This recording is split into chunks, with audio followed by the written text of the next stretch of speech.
अब हम सबसे पहले पुरुषवाचक सर्वनाम की श्रेणी में प्रथम भेद उत्तम पुरुषवाचक सर्वनाम के बारे में पढ़ते हैं। बोलने वाला यानी वक्ता अपने लिए जिन सर्वनाम शब्दों का प्रयोग करता है उसे हम उत्तम पुरुषवाचक सर्वनाम कहते हैं। जैसे मैं अस्वस्थ हूं, मैंने खाना खा लिया है, अब हमें चलना चाहिए, हमें बताइए कहाँ जाना है, मेरा कहा मान लो। इन समस्त वाक्यों में उत्तम पुरुषवाचक सर्वनाम मैं और हम एक वचन और बहुवचन में प्रयुक्त हुए हैं। साथ ही साथ इनमें कारक की विभक्ति का भी प्रयोग किया गया है। अब हम मध्यम पुरुषवाचक सर्वनाम यानी सेकंड पर्सन के बारे में पढ़ते हैं।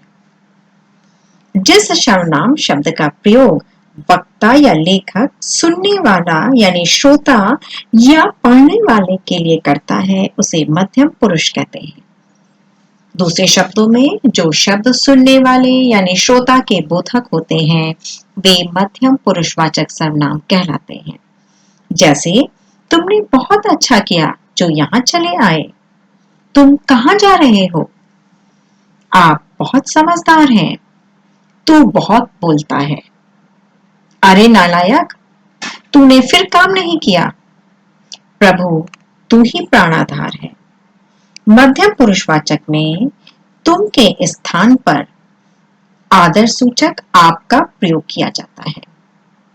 जैसे वाक्य है आप बहुत समझदार हैं, इसमें आप शब्द का प्रयोग आदर सूचक शब्द है, आदर सूचक शब्द की तरीके से प्रयोग किया गया है।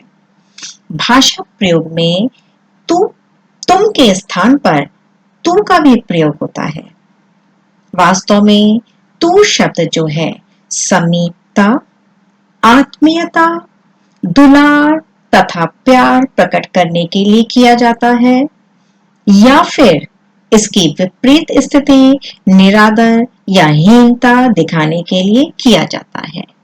जैसे प्रभु तू ही प्राणाधार है, इस वाक्य में तू शब्द का प्रयोग ईश्वर से समीपता, आत्मीयता और अपनी भक्ति प्रेम को प्रकट करने के लिए किया गया है।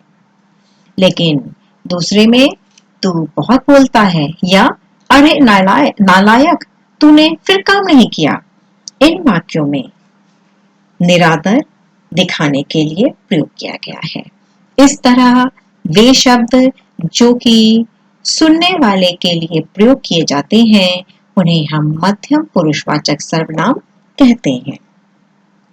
पुरुषवाचक सर्वनाम का तीसरा भेद है अन्य पुरुषवाचक सर्वनाम, जिसे इंग्लिश में थर्ड पर्सन कहा जाता है। वक्ता या लेखक जिस सर्वनाम का प्रयोग जिसके बारे में वो बात कर रहा है या लिख रहा है उसके नाम के बदले में करता है तो उसे अन्य पुरुषवाचक सर्वनाम कहते हैं। जैसे वह और वे।